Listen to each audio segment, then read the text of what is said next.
काचे काचे बसवा कटा राजा दशरथ अंगूरी में गड़ेला खींच अंगूरी बेगन बेकल राजा दशरथ के कही के करेल पुकार आई रानी के कही पलंग चढ़ी बैठेली हरेली अंगूरिया के पीर हरेली अंगूरिया के पीर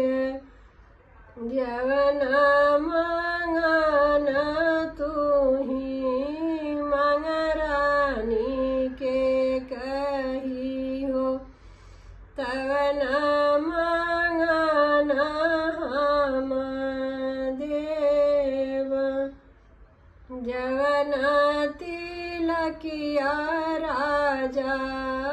राम के चढ़ेला उह तिलकिया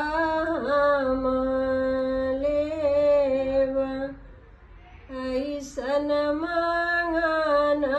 तू ही मांग रानी के कही हो मरलू करे जवा